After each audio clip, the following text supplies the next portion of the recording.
त्या गोष्टी आता नाही करू शकत. पण माझं नशीब चांगलं होतं, मी त्यावेळेस त्या सगळ्या गोष्टी माझ्याकडून झाल्या. कॉलेजला CR असताना एक नेतृत्व करण्याचं मला संधी मिळाली.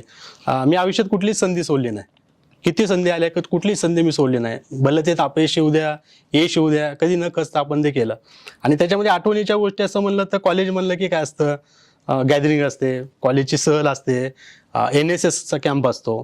तर असं आहे, जसं आता मित्रांनी सांगितलं की माझं योगदान जे होतं की कॉलेजची सहल, तर मला आठवणी म्हणजे आता ती गोष्ट आठवते की कॉलेज आमचं संपत आलं होतं आणि प्रत्येकाला इच्छा असते म्हणून कॉलेज लाईफमध्ये काहीतरी करायचं.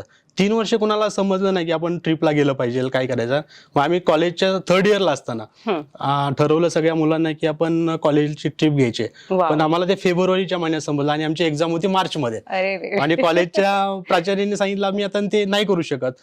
पण आमच्या सगळ्या मित्र मैत्रिणींची खूप इच्छा होती की आपण ट्रिप करायची, कारण कॉलेज संपल्यानंतर अविस्मरणीय होता आणि हे कुठे भेटणार नाही. एक्झॅक्टली. मग ती रिस्क मी घेतली. मी सगळ्यांना एकत्र केलं, सगळ्यांनी सपोर्ट पण केला आणि बस बुकिंग केली आणि ती सहल आम्ही नेली होती हैदराबादला, रामोजी फिल्म सिटी पाहण्यासाठी नेली होती.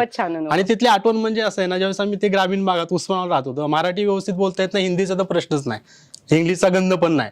आणि रामोजी फिल्म आंध्र प्रदेश, तिथं भाषेचा म्हणजे होता.